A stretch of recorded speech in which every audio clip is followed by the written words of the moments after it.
It's been a couple of years since I've had the honor of doing this for this young man.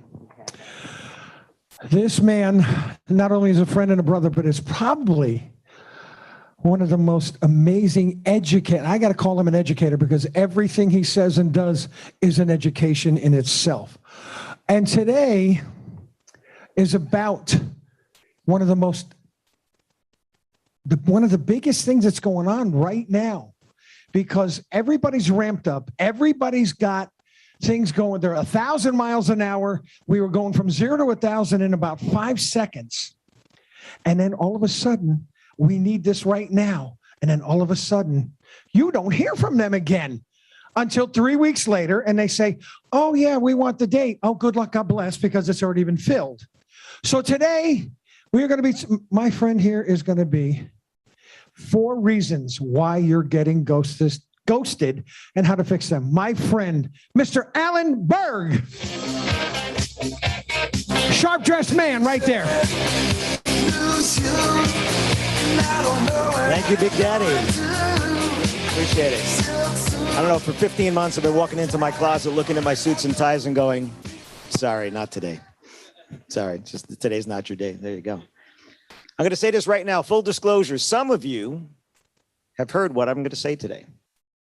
And most of you are not doing it. And there's the difference. You can hear it, not just me, everything you're hearing at this conference. If you don't take any action on it, nothing's going to change. How many of you are getting ghosted on your inquiries? There's 3 possible results from an inquiry. You can make a sale. That's a good one. They can book somebody else. That is an acceptable answer because you got an answer. Or you can get ghosted.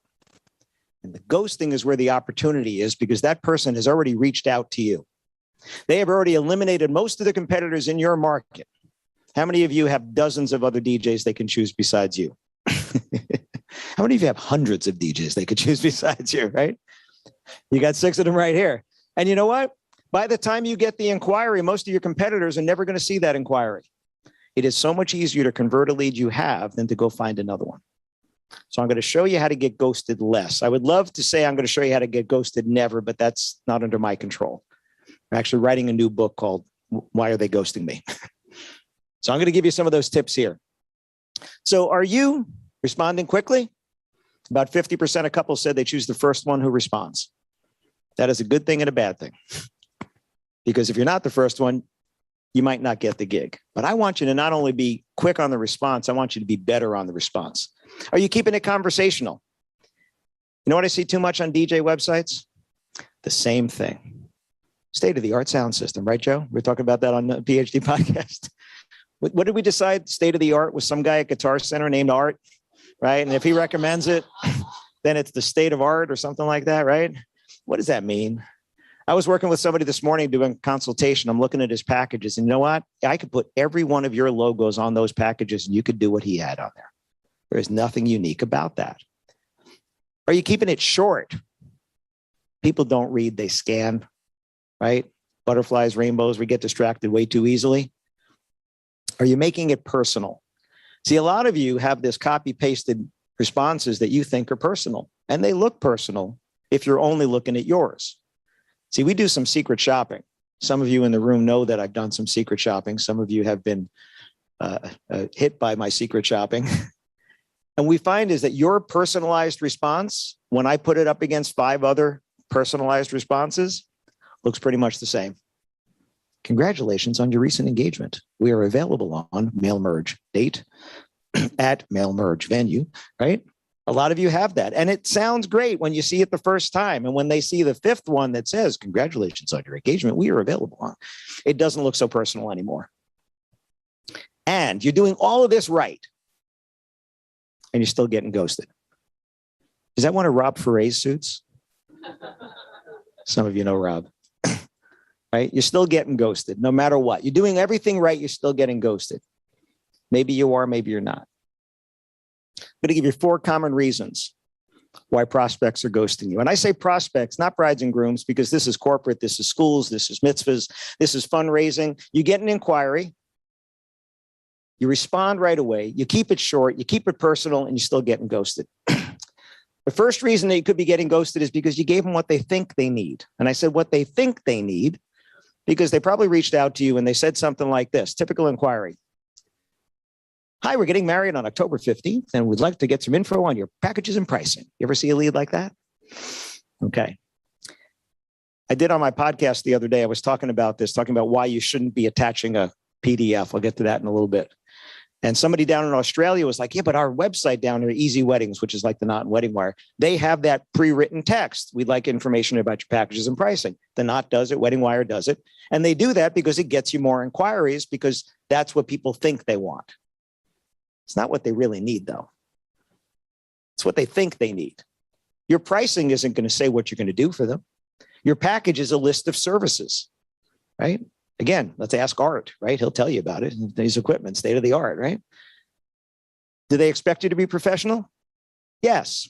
Do they expect you to be on time? Yes. Do they expect you to dress appropriately? Yes. Do they expect you to have every song that they want? Yes. So why are you telling them that? There's nothing unique about that. They don't need your packages and pricing. They need to know what the results are going to be if they choose you above every other entertainment company in your market. That's what you're selling them. So when you're telling them about your packages and pricing and you're giving them it like this, congratulations on your recent engagement and thanks for reaching out about having us do your wedding. I've attached our pricing and packages. And then you're going to get crickets because they are now shopping you against every one of your competitors and you never had a chance to have a conversation with them. This is a self-inflicted wound. Matter of fact, in the new book I'm writing, I'm putting 9 reasons why you're getting ghosted. I'm kind of compressing them for you here today. And 8 of them are your fault.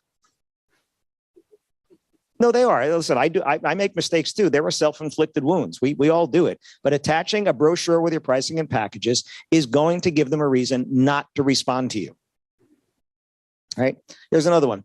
Here's also a video to showcase one of our amazing weddings, Vimeo link. And you can always check out our link to Facebook, link to Pinterest and Instagram on pages for recent wedding photos. Why are you sending them away? Right? If somebody called you, would you say, hey, thanks for calling me. I'm going to send you this brochure. And if you're still interested, would you call me back? That's exactly what you did in the email. Would you say to them, hey, thanks for coming, thanks for calling me. I'm going to give you a link. Go look at my Vimeo videos, right? Go look at my Pinterest page. Go look at my Instagram page. And if you're still interested, get back to me. No, you would never do that. Somebody walked into your office. Joe, somebody walks into your office, say, hey, listen, go home and look at all this stuff and come back if you're interested. Right? But that's exactly what you're doing. That's the implication of what you're doing when you're saying, go to these links and read this document, which, by the way, that PDF, listen to my podcast from last week. Look at it on your phone. Seriously, go open every document you've ever sent to a customer, open it on your phone because that's what they're doing. Can you read it? Can you find the place to e-sign? I hope it's an e-sign. Please do not make them print out. They don't own a printer. Do not make them print it out, sign it, scan it, put it back in and then send it to you. So you gave them what they think they need. They think they needed a brochure. They think they needed a price list or packages or photos or videos or links to social media or links to website. This is what I see when I'm doing secret shopping. This is what you're sending them. And every one of these things is a reason not to respond to you, right? Go look at the videos. Okay. They're not responding. And you're like, why aren't you responding? I'm looking at the videos, Casey, right? You sent me to look at them. You sent me the brochure. And by the way, brochures don't make sales. People make sales. You make the sale. People buy from people. They don't buy from companies. I don't care how big your company is or how small your company is. They're going to buy from a person. And that's going to be you. So I don't have my fancy flashlight that I usually carry to break your attachment buttons. Just imagine right now. Everybody take a look, right? I just broke your attachment button. If you couldn't use it, if it was literally broken, what would you do? You would continue the conversation that they already started. So you're not trying to start a conversation. When they sent the inquiry, they started a conversation. It's like the phone ringing. That's the beginning of a conversation. So this was my podcast from last week. It's about 10 minutes. Why is attaching a brochure a bad idea? All these things I'm telling you. It doesn't open right on your phone. They have to pinch to read it. It's too much information. There's no good calls to action in it. There are a bunch of things missing. You get 10 minutes. Now, you want them to reply now, but you gave them stuff to watch, read, other places to go instead of responding. So think about Do they need to go someplace else, or do I just need to keep talking to you? Number two, I see this at probably 80% of entertainment company things. You get an inquiry and right away you're asking for the call. Right away you're asking for the meeting. And when I ask you why, you tell me, so why do you want the call right away? To get the details. Why else? Better on the phone. My personality. Right. I am better on the phone. You can hear my personality, right? Whose words are those? Who's that about? Right? If it was better for them, right, they would call you. So this is an actual inquiry in our secret shopping. I'd very much like to speak with you about your plans so far, as well as to tell you about our services, our packages, and our pricing. Do you have time for a brief 15-minute phone call, perhaps today in the early afternoon or Friday in the late morning? Now, what they did well is they gave a choice of two, right? Tomorrow in the early afternoon or Friday in the late morning. The problem is they asked for the call right away, right? Are you able to come in for a meeting sometime this week or next week? These are actual responses that I see. I get that's what you want, right? But that's why I titled this book, Why Don't They Call Me? That was going to be the shortest book ever. I was going to put inside that book 3 words: get over it. Right? They don't want to call you. You know, I think we should lobby.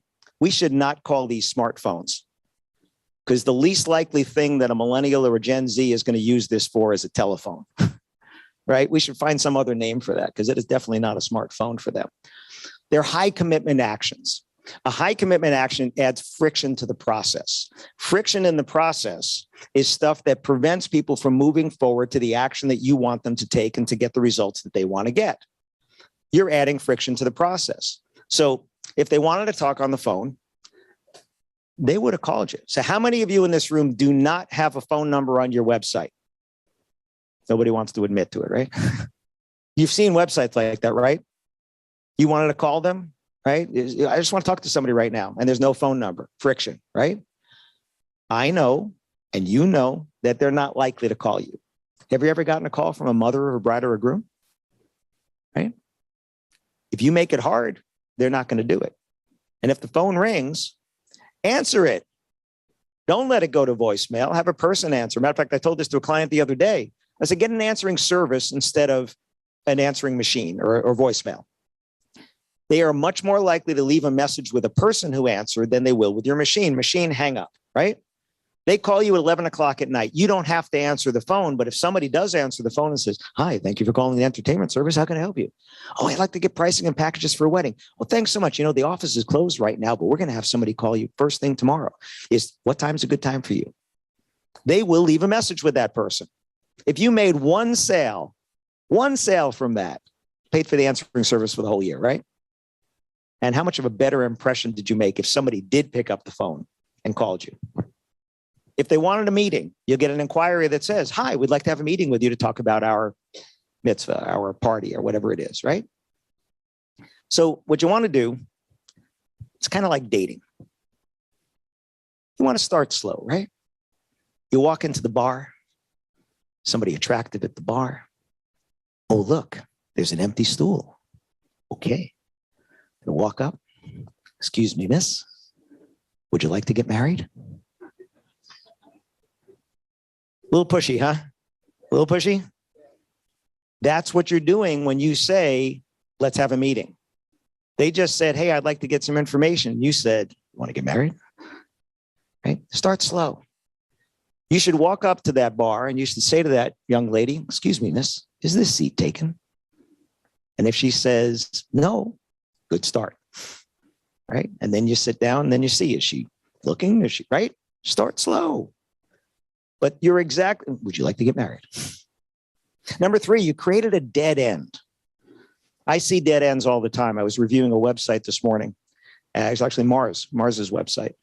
And we saw, it's like, you didn't tell me what to do now, right? If you end your email with a period or an exclamation point, you have ended the conversation, right? Period is the end of a conversation. There's no continuation there. An exclamation point is emphatically the end of the conversation. We are done, right? If we're we're in networking. So let's say I met Isaac for the first time. I said, hey, my name's Alan. What's your name? Isaac. Right? What happens next, right? And if I said, oh, Isaac, nice to meet you. What do you do? Right? Right. See, if he doesn't ask me a question, the conversation is over. We ended with the period. My name is Isaac, period. Or my name is Isaac, exclamation point. There you go. So let me know if you have any questions. That's very polite of you. They contacted you for information. They have questions. Right? Dead end. Please feel free to reach out. Any questions, you can email me back or call. Didn't they already do that? Like, didn't they fill out your contact form or message you on Wedding Wire or not? Didn't they already do that? So when you look at it 10,000 foot, like I'm looking at it here, it's like, yeah, why would I just say that? You just emailed me. Why would I tell you to email me if you have any questions? Right? The other dead end. I look forward to hearing from you. Good luck. There's no reason for somebody to respond to that unless you ask them why they would want to respond to you. What's in it for them at this point? Oops, sorry. Call, email, or text anytime. Again, they've already done that. It's ambiguous. Ambiguous next steps bring ambiguous results. If it's not clear to them what to do next and clear to you what's going to happen next, it's ambiguous. So I had these cards made. If you stop by my table, whatever supplies I have, these cards here, if you want to have one for your office. Ambiguous next steps. Tell them what to do next to get something that's valuable to them, and they're more likely to do it. Remember, not what's valuable to you, what's valuable to them. What's valuable to you is you got a lead. You got a lead that most people in your market will never see. Number 4, you didn't ask them a question. You ended with the period. Like Isaac and I, like, Isaac. Okay.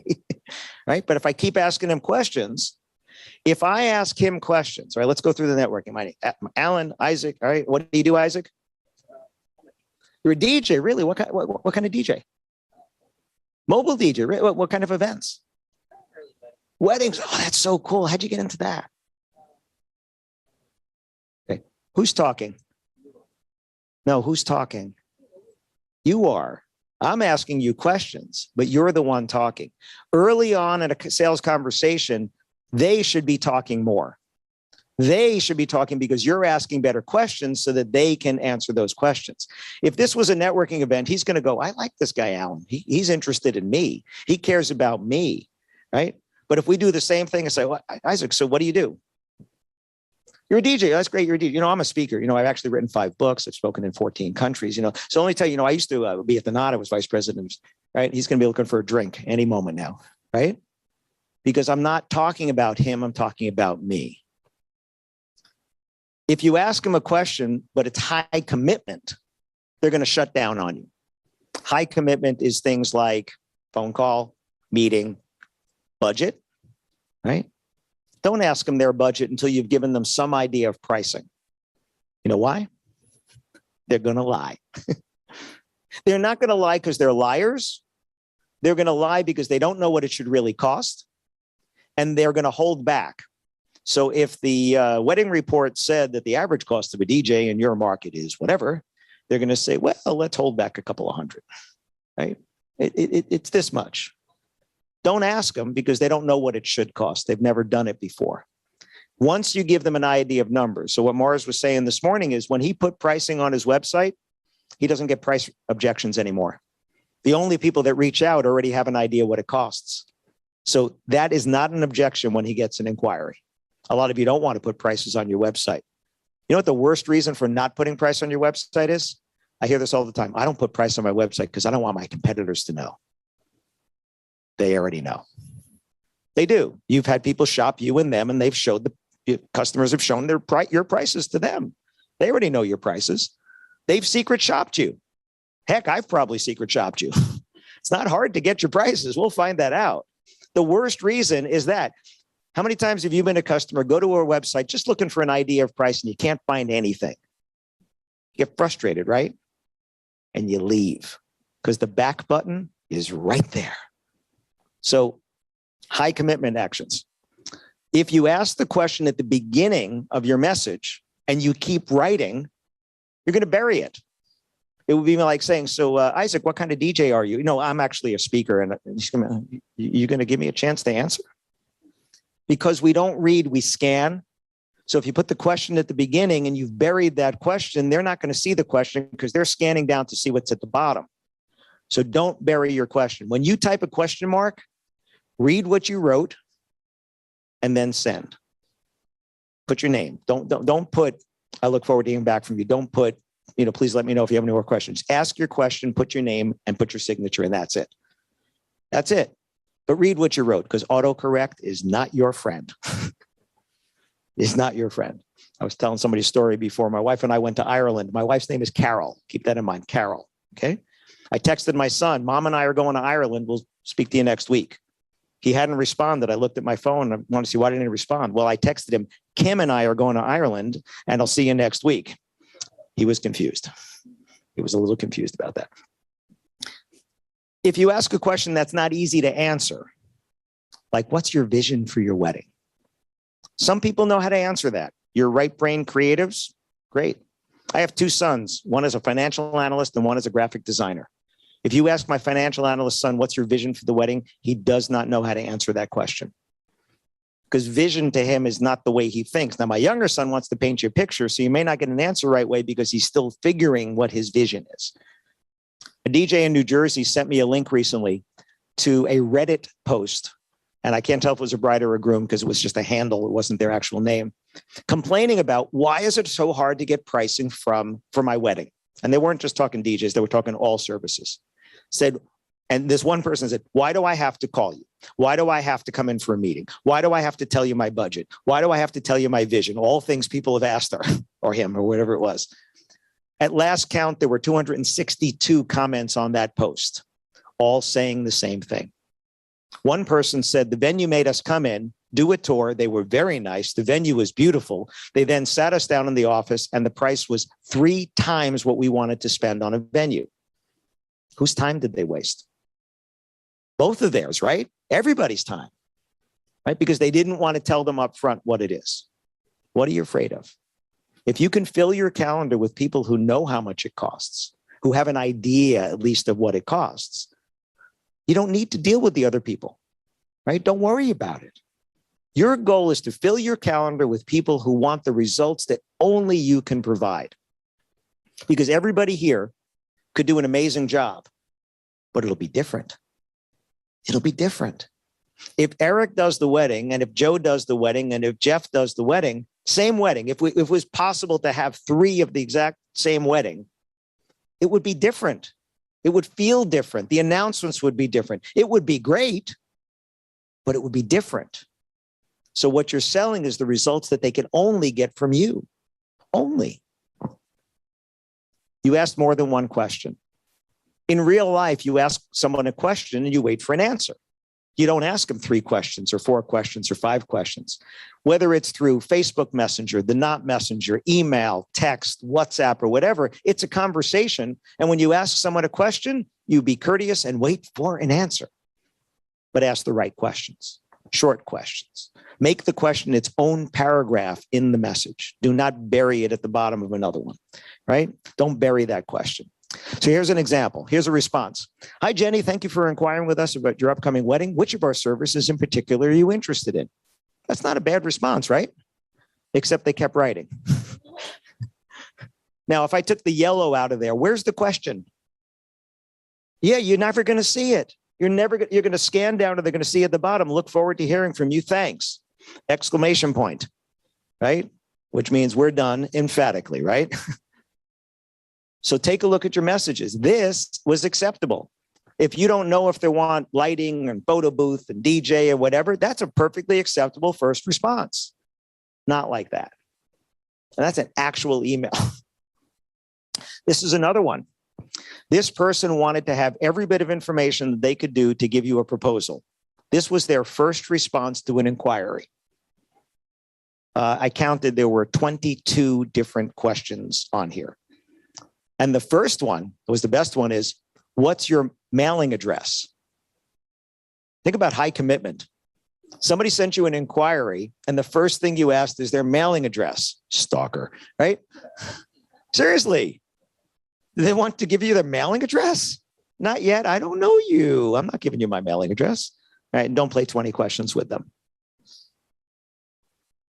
So, another problem, we spoke about this morning. Are your messages even making it to their inbox? You know, you have junk filters, spam filters, clutter, promotions. I didn't know Google came out with this one on Gmail, right? Promotions. Outlook has clutter. Clutter. What the heck is clutter? Right? I had messages I couldn't find. Well, they're in clutter. I was like, okay. I thought my entire inbox was clutter. That's what I saw. What is this? But are they actually even seeing your message? Right? Here's a bonus for you. I know I told you 4. Gave up too soon. How many of you have a dog? How many have a nice dog? You ever give your nice dog a bone and try to take it away? What happens? You'll lose a finger, right? You're going to lose a finger. I don't care how nice that dog is. You take that bone away, it's right? When you get a lead, I want you to be like a dog with a bone. A nice dog with a bone, right? I want you to be assertive. I want you to be persistent. I don't want you to be aggressive because that will come through. How many times are you following up? How many of you were following up once? You respond to an inquiry and that's it. Okay, honesty is good. Twice? 3 times? 4 times? 5 times? 6 times? 7 times? Okay. 7? Okay. Exactly. Remember, 3 possible answers. Yes, no, or no answer. You're going to get an answer. No is an acceptable answer. I booked somebody else. When I was on Joe and Mike's podcast, Mike said 5th and 6th attempt, right? 4, 5, and 6 is where he's getting some of his best response. So those of you that said 1 or 2 or 3, if you were competing against Mike on that, he wins. He wins because some of those people, they just got busy. Right? If their inbox looks like your inbox to my inbox, it's like a waterfall, right? It's just constantly flowing in here. Every time you respond, you put yourself back at the top of the inbox. And if it's on Wedding Wire, the Knot, or whatever, they'll see they got a new message from you, even if it says they read their other message, because read doesn't really mean read. Read means they opened the window that message was in. It does not know if they read it. There is no retina scanning to know that they actually went through the words, right? So delivered, read, it opened up. That's all they know. You need to follow up again. Matter of fact, when I did my podcast on this, I said, if you would follow up just one more time than you are now, how much more business could you write? So if you're doing 1 and you did 2, right? I had somebody, Joe, I was on your podcast last year, maybe the year before. And I had a guy came to me. He said, listen, I need your help with this following up stuff. So I'm looking at the Knot. I'm logged in. We're sharing the screen. I'm logged in as him. And he had a lead 30 days before. And it was a typical lead, packages and pricing. He wrote a short message, attached his pricing package, his PDF. He asked for a phone call. Okay, so we got a couple of red marks over there. And he didn't hear back. And he typically doesn't hear back. And I said, okay, well, here's a couple of things. But it was 30 days before. I said, hey, you didn't even reach out again. He said, well, yeah, I sent them the information. If they're interested, they'll get back to me. I said, really? Isn't that sweet? So I said, let me try something. Now he's watching because I'm sharing a screen. Now, I sent the message to that bride. Are you still looking for a fun DJ to make your wedding great? Question mark. Put his name, send. Now, he got the inquiry 30 days before and got no response. And I am not lying when I tell you 3 minutes later, she responded, yes. That was it, though. It was yes. It wasn't, yes, we're still looking for a DJ. We'd love our wedding to be fun. No, it was just yes. Anybody here go fishing? The hook was in, right? What do you do when you get the hook in? Do you reel it in right away? No, you got to let it go, right? So I said, oh, that's fantastic. Have you already chosen your venue or are you still working on that? A couple of minutes later, she said, oh, we have our venue. Here it is. I asked him if he knew the venue. Yes. Has he worked there before? Yes. Does he know anybody I could drop a name there? Yes. Great. Went back. Oh, I'm so glad you chose there. We work there all the time. Hope you're working with Debbie. She's fantastic. Are you having both your ceremony and reception there? Yes. So you want to mirror that. Don't write her War and Peace because she's telling you short, right? Now listen to this. I didn't say I have a ceremony sound system. I said, oh, I'm so glad you said that. They have a beautiful ceremony area, and I have the perfect system to make sure that every one of your guests can hear every word of your vows. That's the results of ceremony sound. They don't care about the speakers. They don't care about the microphones, wireless microphones, right? They don't care about that. They want Aunt Sally in row 26 to hear the vows, right? And then I said, how many guests are you expecting? And she gave me a number. Remember, she's not very wordy. She gave me a number. I said, is that a good size? He said, yeah, great size for the dance floor. I said, oh, that's a great size for the dance floor. Now, I'm getting really excited about your wedding. I already have some ideas on how to make it great, but I'd love to hear more of yours. Can I give you a quick call now, or would later today be better? She could have ghosted me. She could have said, can't talk on the phone.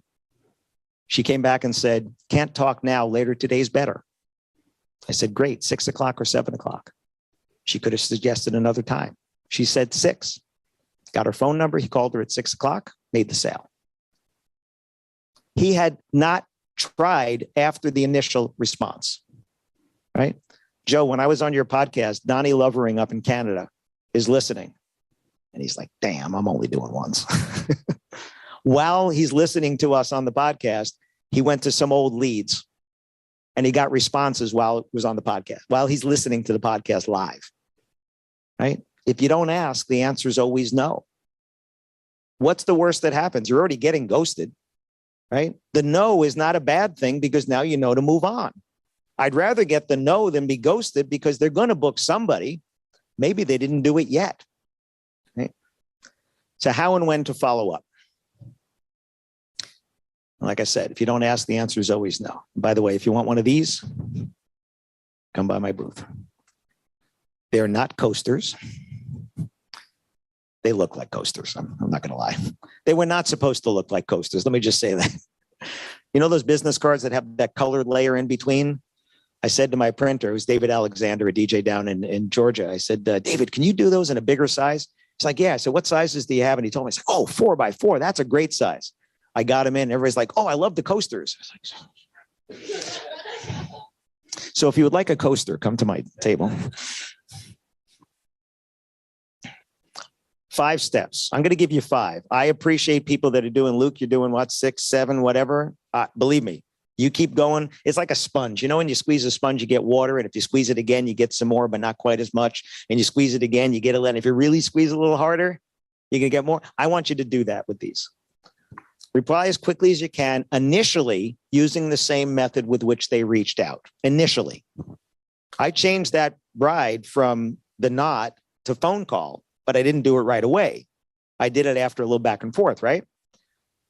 If they reached out to you via text, because you offered them texting on your site, that means texting is the most convenient for them. If you have live chat and they used it, that's the most convenient.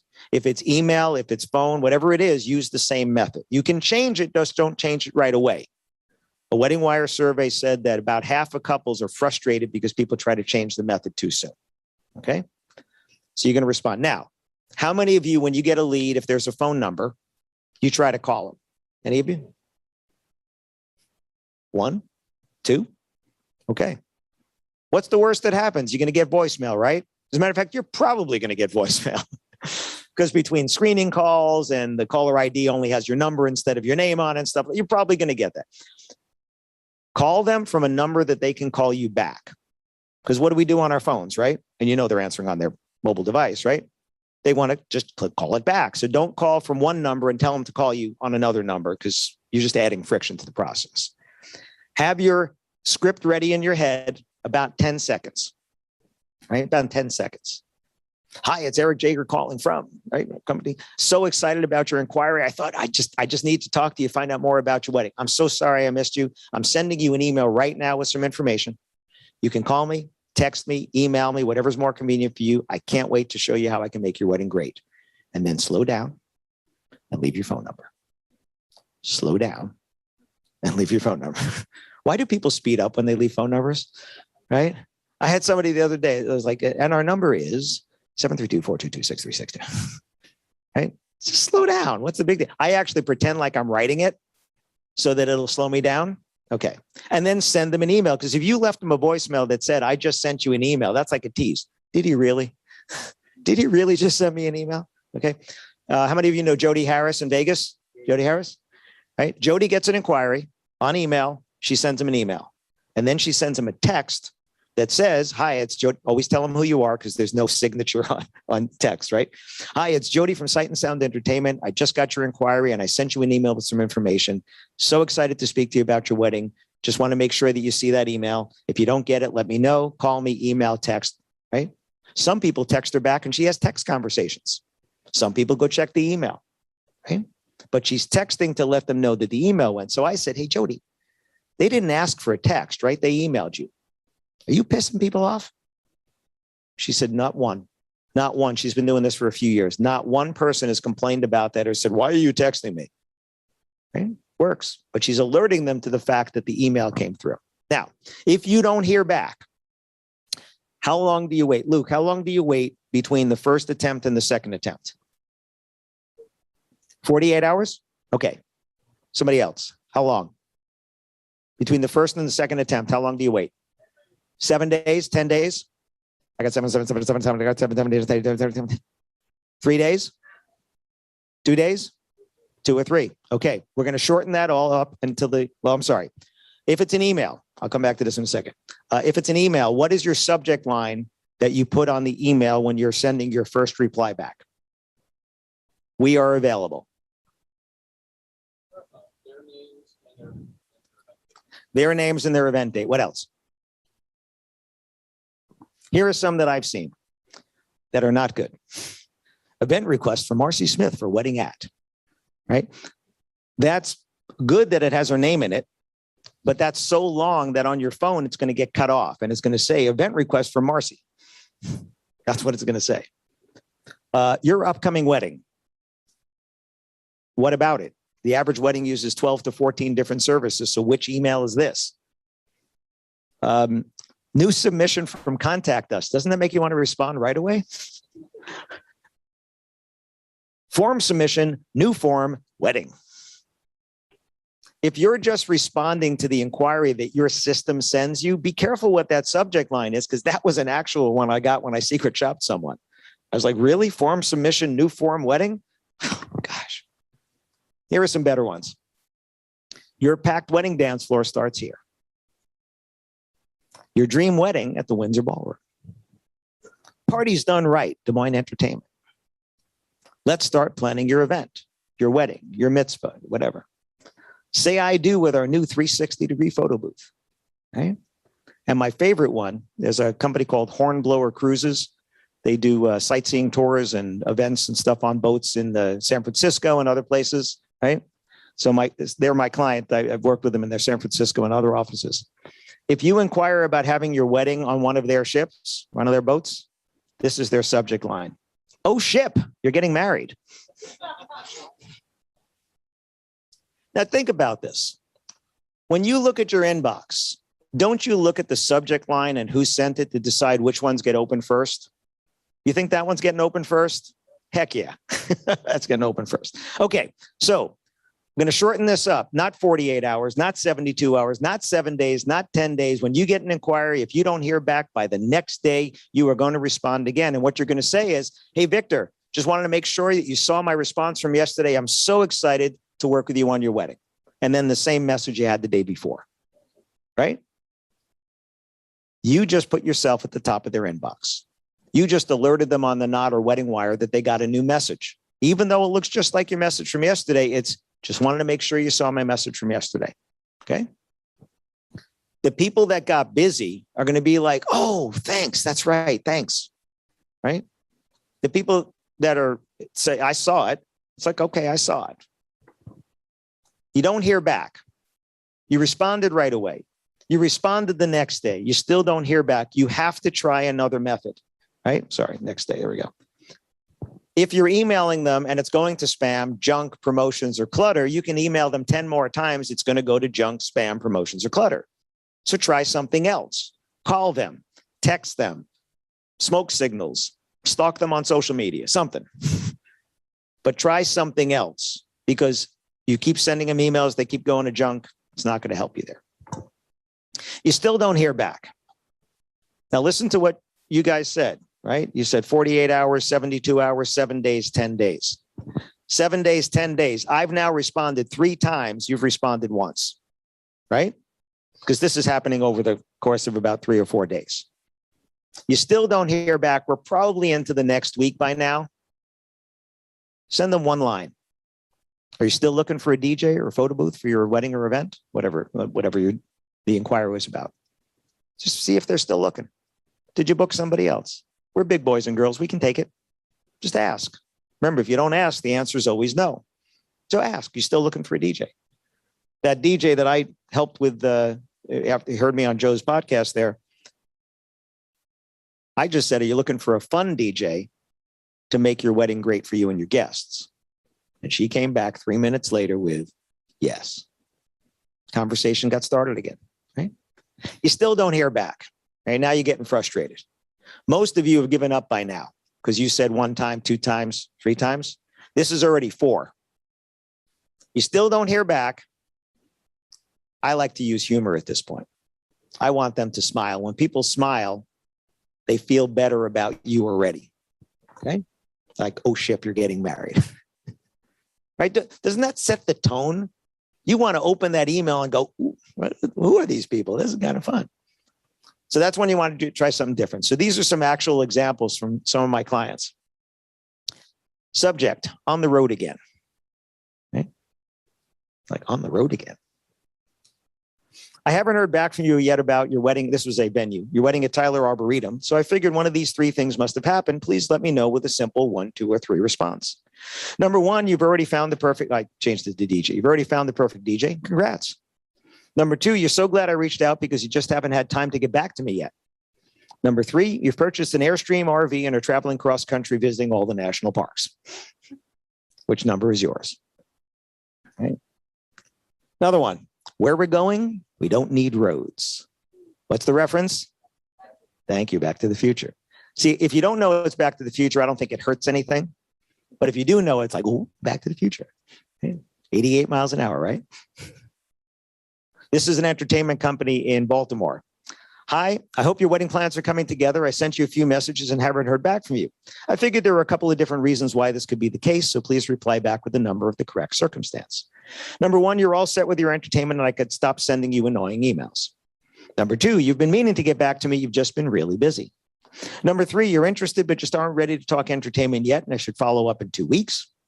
Number 4, Doc screeched into your driveway in his DeLorean, and after some whimsical time traveling adventures, you found yourself stuck in 1955 without access to email. The first 3 people he sent this to all responded with either number 2 or number 3. They want to talk to him now or they want to talk to him in 2 weeks. This is weeks after they had been ghosting him, and he sent this out. Here's another one. Microwave or stovetop? Right? A friend of mine calls it the Scooby-Doo look. You want them to go, what? Hi, Nikki. I haven't heard back from you yet, so I figured one of 3 things happened. 1, you found a different DJ that was just so awesome you couldn't resist. Number 2, you've been meaning to get back to me, but you've been really busy. Number 3, you're binge watching Netflix shows and you need me to send more popcorn. Which number? And or do you prefer microwave or stovetop? Same thing. First person she sent it to that had been ghosting her responded. She got the answer. I've had people send me examples of this where they got the no and they said, thank you. At least I know that they booked somebody else, right? 24-karat wedding. Huh? 24-karat wedding. You curious? That's what you want them to be, is curious. I'm following up on my email since I haven't heard back. I'll ask that you respond with a number that fits the following reasons so I'll know how to respond. 1, you've chosen another DJ. 2, you're still researching DJs. Cool, let's talk. 3, you won the lottery and have Bruno Mars playing live at your wedding. All right, oh, that should say whose. Who's going to rock your wedding? Bruno or me? right? If they come back and say, Bruno, more power to you, right? Or you could respond and say, I could bring Bruno in spirit in 24 karat sound. R2D2 and C3PO aren't responding. What's the reference? You know, I've actually met people that have never seen any of the Star Wars movies. And what are there, like 87 of them or something like that? Right? Wasn't it weird that they started with number 4? Right? Because it was. The first one wasn't the first one, because then they came out with the first one that was before the first one. And there were 3 there. And now they didn't know it was number 4. Right? Is anybody going to like this? Worked out pretty well. There you go. So this is one I did. I had been prospecting people for sales training. Every one of these people had inquired about sales training and either hadn't done it or did it, but years before and hadn't done it again. So I had sent out, I had flashlights made. You know, you get the free pen in the mail and stuff like that. I got this flashlight in the mail. It was a really cool flashlight. So I bought these flashlights and I bought white tubes, a 9-inch long white tube. I put the flashlight in the tube, had a custom label made on the outside that said, open for a bright idea. There's a flashlight inside, okay? Open for a bright idea. Inside was the flashlight wrapped in bubble wrap, and then there was a card around it that talked about how it would be a bright idea for me to come and do sales training for you, okay? The day that I mailed it to them, I sent them an email. The subject line was, watch your mailbox. Now, you didn't get it yet because I just mailed it, right? And inside it said, Howard, watch your mailbox for a white tube coming from me this week. Enjoy. Okay. I got tracking numbers and I put them into the post office system. So I got an email when it got delivered. So when yours got delivered, Jeff, it said, subject line, did you get it? Inside, hi, Jeff. Did you get the white tube and the flashlight? The first step to getting more sales is getting noticed. That's why I sent that to you. Now that I have your attention, wouldn't it be a bright idea for me to come and train your sales team? You didn't respond to that. A couple of days later, subject line, do you remember getting it? And inside it talked to him again about be a good idea. There was a testimonial from somebody. You still didn't respond to that. I sent you an email with the subject line, how persistent is your sales team? I'm selling sales training, right? How persistent is your sales team? And inside I said, we've been secret shopping businesses just like yours, and most give up after 1 or 2 attempts. How much money are you leaving on the table by your team not following up the way you know they should? And then a testimonial from Bill Hansen Catering in Florida, who brought me in for training, who gave me a great testimonial. He said, Alan, I have one regret, and it's a big one. I didn't bring you in sooner. That's the testimonial in there. I have people that didn't respond to any of that. How many white tubes do you get in the mail? None, right? How many flashlights do you get in the mail? None. You got 4 emails from me, a white flashlight, a white tube with a flashlight. You didn't respond to any of that. I sent you this. R2D2 and C3PO aren't responding. I'm sure you're responding to inquiries right away. And like many others, you're frustrated by getting ghosted by your brides, grooms, and others. You've thought about having me come to do sales training for your team, but it just hasn't happened yet. I can only imagine it's one of these reasons. 1, your sales team is selling so much and profiting you so much that you couldn't possibly help them sell more. Number 2, you know it would be valuable and want to find out when I can come. Number 3, you know it would be valuable, but it's a little out of your budget. You'd like to find out about small group sales training, share the cost and experience. And number 4, Imperial forces are storming your outpost and you want me to use the force to hold them off. 5 people responded within that day when I sent this out. They didn't respond to the other emails, to the flashlight. They responded to this. If you don't ask, the answer is always no. Try again. Try something different. Be creative. Break through the clutter. I've had people do this exact format with things that are local to them, like up in Maine, talking about how they're tapping trees for maple syrup or whatever, or being chased by a wild bear and you want to call animal police or something like that. Try something creative, something that's unique to your area, maybe, right? But do something fun like that. Are you getting ghosted after meetings? You had the phone call, you had the meeting, and then nothing. All right, that ever happened to you? Ambiguous next steps bring ambiguous results. How many times do you leave somebody off and they say, we'll let you know? It's pretty ambiguous. When, how, right?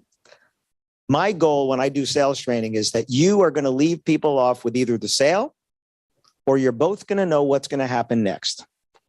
We want to think about it. Absolutely, Jeff. It's a really big decision.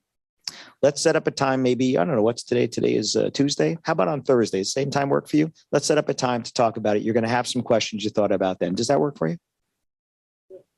If you don't ask, the answer is no, right? They can suggest a different day. They can suggest a different time. If you got them in for a meeting, suggest that they come back. Hey, Ron, you guys have to think about this. Absolutely. You know what? I'm here on Thursday also. If this time works for you, good. Why don't you come back in? We can discuss this. If we're the right fit and have your date available, we'll book it. If not, you know it and you can book somebody else. Does that work for you, Ron? Okay. That's what you do. Ask.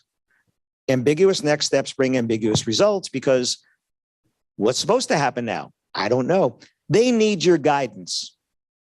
They've never done this before. They need your guidance. And people act like sheep or they act like shepherds.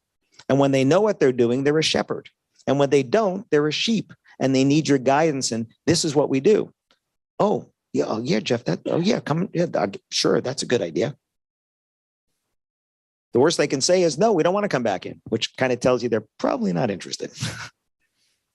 So use that same multi-contact approach and use things fun, but never be just checking in.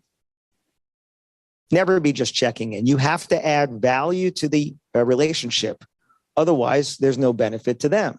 So when you're talking to people, don't you talk about personal stuff too? And you find out that they love fill in the blank, skiing, surfing, they have a dog, they have a cat, they have a horse, they have whatever. You could have a bank of, I think, Joe, you said you have this, right? You have all these different articles, right? You must have it in the vault. It's got to be in Joe's vault. And then you can just pull that article out that you've sent to hundreds of other people, but you'd be like, oh, you guys love dogs. I thought you'd like this, how to make your own organic dog food article that I found 5 years ago, right? But you're showing them that I listen to you as a person. I care about you as a person. Or it could be a checklist. I know you're still thinking about your DJ. I thought this might be helpful. 7 things that every couple needs to know before choosing your DJ. Send them that article. And the 7 things are choose Joe Bunn, choose Joe Bunn. Those are your 7 things there. But try to add value. And then try at least one more time, right? You said once, it's twice. You said twice, it's 3 times. You said 3, it's 4. You said 4, it's 5. Just one more time. Luke 7 becomes 8, okay? That's it. Most of your competitors are giving up. You guys who said 7 and 10 days, that's very common when I see that at my secret shopping. Just think about it. If you just accelerate that, even if you're only doing 2, if you did it within 3 days instead of in 7 or 10 days, you'll have a better shot. But some people, you ever have somebody that reaches out to you, but they haven't booked their venue yet? And they didn't realize that they put the cart before the horse until they started reaching out to you guys. And they're like, holy crap, I can't book my DJ and my photographer and my because I didn't book my venue. And they ghost everybody because they don't like confrontation. They don't want to go and say, we'll get back to you. They just ghost you and they work on the venue. So keep trying. Keep trying. This is what one of my clients did. Did you run off and elope? Right? This was a long time after this. These people came in for a meeting and they were ghosting them, right? And turns out that they were ghosting them because they were trying to find the money to make it work, which was a good thing, but they weren't telling the venue. Meanwhile, they're like going in the couch cushions and under the car seat, trying to find change to make this work, but they didn't tell the venue. So the venue, I made it like a DJ here, but they're thinking, well, they're not interested. No, they were. So they sent them, did you run off and elope? I kind of tweaked this for you guys. Hi, Chris. It was great meeting you guys. And I thought for sure you were going to choose us for your DJ and photo booth. Since we reached out a few times and haven't heard back, we can only imagine that you decided to skip the wedding and go right to the honeymoon and you're warming your toes on a sandy beach with a cool drink with a small umbrella. If that's not the case, would you still like us to help you have a fun and memorable wedding? Now, I will give you a little warning. I have had people try this. I don't know what their exact wording was. I've had people try this and tell me it worked great. And I had a couple of people that told me that they pissed some people off. I think it's the way you word it, right? Inside, I think this is fun. You know, the little umbrella and the sandy beach. I don't know who you're going to offend by that. And you know what? If they're offended by this, they weren't going to book you anyway, right? But you got an answer. But I've had people try this and say that worked. Because you have some people that are like, oh, you know what? I really need to get back to Jeff. I really should tell Nicole what's going on here. I'm sorry, right? Have you ever had somebody apologize to you? Right? Isn't that crazy? They've been ghosting you, and then you try and you try and you try, and then finally they're like, oh, I'm so sorry. Yeah, okay. You're sorry that you hadn't gotten back to me, but we're talking again. And that's the whole point. If you take away nothing else, take away, try one more time. I want you to do it sooner. I want you to do it better. But one more time is that's going to work right there. How many people have been ghosting you that have not chosen someone else yet? I don't know.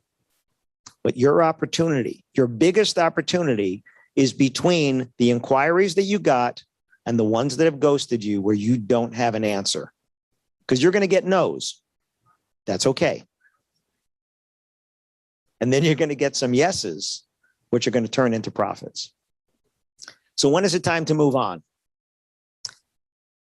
If you tried at least 5 times, at least 2 different methods, right? If you just keep emailing and it's going to spam, you have to try something else. We were talking this morning on Mars' website. Should we put the phone number field? Because Mars is like, you know what? Is it pushy or whatever? I said, just don't make it required, right? You don't have to make it required, but put it. And if they put the phone number there, call them, text them, try something. If they said no and you have nothing else to offer them. Now, when I say nothing else to offer, if you're a DJ that does DJ lighting, photo booth, and other stuff, if they say, hey, Casey, you know, we've already booked another DJ. Oh, you know, I'm sure your wedding's going to be great. Who's doing your photo booth? If they go, oh, you know, we haven't booked a photo booth yet. Well, you know, aren't you looking for something fun for your guests to do when they're not dancing? Which is the results of a photo booth, by the way. It's not the technology. I'm sorry, photo booth people here. You know, I'm sorry. It's not whether it's a mirrored booth or a ring roamer or whatever. It's something fun for your guests to do when they're not dancing. Because according to Mike Walter, some people dance all night, some people dance sometimes, and some people don't dance at all. So what are your guests going to do when they're not dancing? How about something fun? You know, my favorite part of a photo booth is? It's when you find that photo strip 2 years later in a drawer and you take it out and you smile because you are transported back to that event, aren't you? Talk about the gift that keeps on giving. Talk to people about that, right? Photo booth is something fun for your guests to do when they're not dancing. And it's going to be that gift that keeps on giving. It's on the side of the refrigerator. It's in the desk drawer, right? Sometimes your spidey senses are tingling. You're like, you know what? I don't really want to do that wedding. You know those people that like, how many of you are less than 1 year in business? Okay, then you all know better, right? Because when you're new in business, I get it. You don't learn spidey senses until you take the job you shouldn't have taken. And that, right, Jeff? I mean, you know, long time ago, you're like, I'm never doing that again. You have to fire clients sometimes. Absolutely. And if you can satisfy the results that they're looking for. You ever have the champagne taste on a beer budget? Some people understand when they pay for beer, they get beer. I wanted champagne. I can afford beer. I got beer. Some people still want champagne. That's a client you fire because you're never going to satisfy the results they want. They want champagne results. They're paying for beer and they're going to give you a bad review because they didn't get champagne. If you can't satisfy the results, walk away. Find somebody else who appreciates the results that only you can give them. Okay? So, at this entire conference and every conference you ever go to, I want you to take this phrase in mind. I don't care how many notes you took today. What are you going to do? So somebody tell me, what are you going to do differently? Rod, you've been taking notes or you've been emailing. I'm not sure what you've been doing, Rod. What are you going to do differently?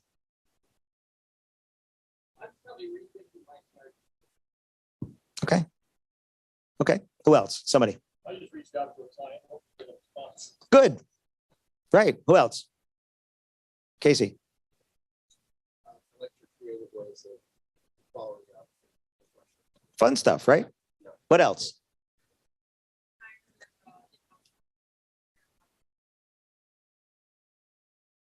Nice.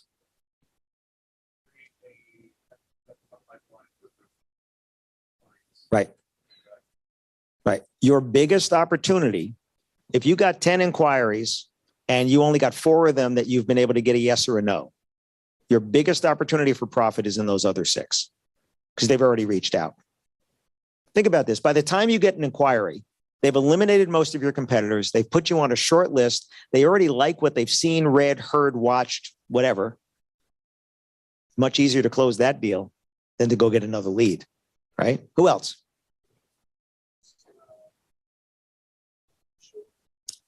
Increase the number of times you follow up and shorten the time in between them. Okay, what about my guys in the back? Nothing. You're going to shorten from 7 days to maybe 2 or 3, right? Something shorten, right? Something else. Yeah. Remember to always not leave the dead end. No dead ends. That's a big factor. Right. Right. Just think about this. Before you send a message, and I say a message, it could be Facebook Messenger, Wedding Wire Messenger, the Not Messenger, email, whatever it is. Do I want a response? That's just ask yourself, do I want a response? Because sometimes you don't. If I have an appointment with you at Tuesday at 7 o'clock and I say, I look forward to seeing you then, it's perfectly acceptable to put a period or an exclamation point. But that's not ambiguous, right? I know what's going to happen. If you want a response, ask a question. Ask a question that's going to get that conversation to continue. That's what you want to do. Make it its own paragraph at the end. And here's a really good tip for you. Start BCCing yourself when you send messages to customers. Look at it on your phone. Like if you're writing on a laptop and they're reading on their phone, it doesn't look the same. Because that one sentence that went across your laptop screen is 4 lines on their phone now. So look at it on your phone. You're thinking, I wrote a short message and it's a screen and a half on their phone. You guys like scrolling when you're reading emails? No. I had a group for a masterclass recently and I secret shopped them and this DJ sent this. I kid you not. It was 5 screens on my phone. 5, right? How far do you go down before you're like, I'm done? 2, right? I mean, maybe 2, right? That's it. 5. And he had everything in there, all his packages and all stuff like that. So I said, if they even make it down to the bottom, they're not going to respond because you told them everything. All right. You told them what they thought they needed. You gave them all the information they thought, and they're going to shop you against other people, and you're never going to get a chance to speak to them because somebody else is going to have a conversation. And people do business with people, not with emails, not with computers. They do business with people. So I have those at my table as well. So don't just take notes, take action. And if you want if you don't ask, the answer is always no, or the ambiguous results, again, just stop by my table there. All right. What's our timing like? Are we done? We are done. If you haven't heard, I have a new podcast, the Wedding Business Solutions Podcast. They're only about 10 minutes long each. They are on every platform. Again, come by my table. There's a barcode there. I mean, a QR code as well. I just interviewed Joe and Mike and some other people on there. And my books, if you haven't seen, there is a DJ version of Shut Up and Sell More, my most popular book. And what I'm debuting here is I have a few left, although Victor's got one of these already. It's a hardcover version of Shut Up and Sell More for DJs. And I only brought 10. And how many did you buy, Victor? 3 of them or something like that? 8 of them? Something like that. So come over to my table. And if anybody wants, like Mars, we had a one-on-one consultation while I'm out here. If you want to do it, I don't usually do short sessions like that. If you want, let me know. Thank you so much. My contact information is there, and let's party. Alan Berg, ladies and gentlemen. You are the man. Alan will be back with us on Thursday afternoon. I'm here all week. Try the veal.